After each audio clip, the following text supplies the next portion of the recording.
India is a developing country. पिछले कई सालों से हम यही सुनते आ रहे हैं। हमारे दादा दादी से लेके हमारे आने वाली नेक्स्ट जनरेशंस को भी शायद यही सुनने को मिलेगा कि India is a developing country.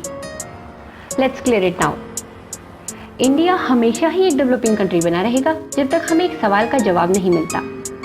एक सवाल जो आप में से हर कोई हर रोज चाय के सिप के साथ न्यूज़पेपर पढ़ते हुए जरूर पूछता होगा। बैंक घोटाला, फ्लाईओवर घोटाला, आईपीएल स्कैम, भ्रष्टाचार।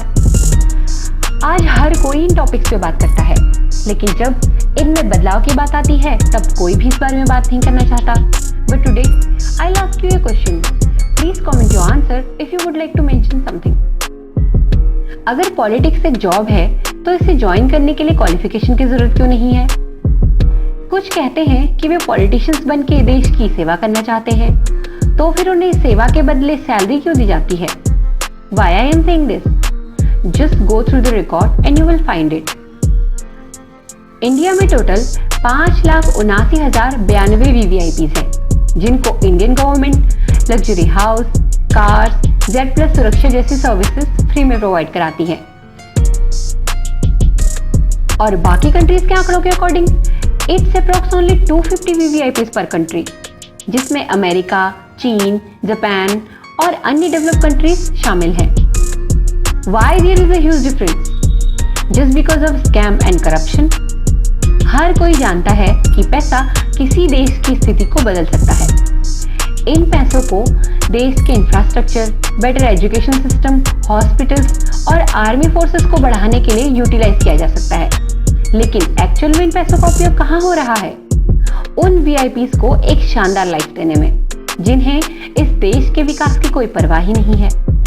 मोबाइल रिचार्ज के लिए भी राजनेता को सरकार से 5 से 10,000 रुपए पर मंथ दिया जाता है, जबकि हर कोई जानता है कि 599 का रिचार्ज भी 3 महीने के लिए काफी है।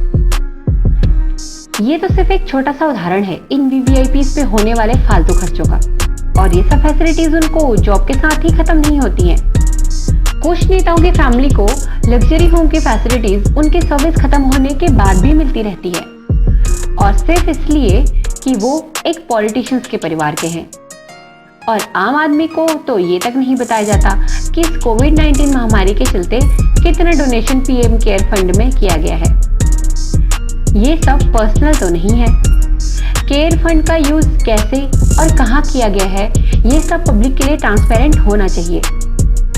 अब ये सब देखने के बाद कुछ बचता ही नहीं कहने के लिए। Every Indian knows the truth. Politics एक गटर है बोल के हर कोई उससे दूर रहना पसंद करता है, लेकिन कोई भी उसमें कूद के उसे साफ करने की कोशिश नहीं करता। कोई भी इसके अगेंस्ट आवाज नहीं उठाता जब तक कोई प्रॉब्लम खुद के सर पे ना आ जाए। और हम क्या करते हैं?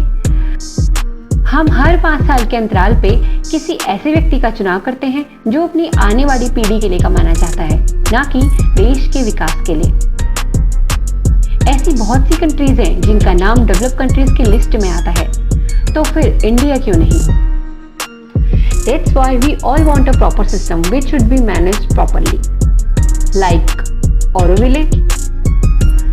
ऑरोविले तमिलनाडु के पास एक ऐसी जगह है जहां किसी भी तरह की राजनीति नहीं है, कोई वीवीआईपी नहीं है। जी हाँ, आपने बिल्कुल सही सुना।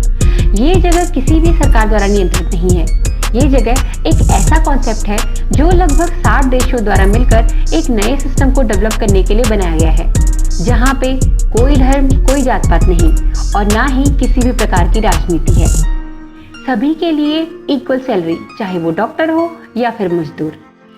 और भी ऐसी कई चीजें हैं जो कि एक डेवलप कंट्री से भी बेहतर है। हम ये तो नहीं कहना चाहते कि राजनीति को सिस्टम से हटा दिया जाना चाहिए, लेकिन हमें एक भ्रष्टाचार मुक्त राजनीति चाहिए। बदलाव वहीं मुमकिन है जहां मानवता मौजूद हो। Think about it.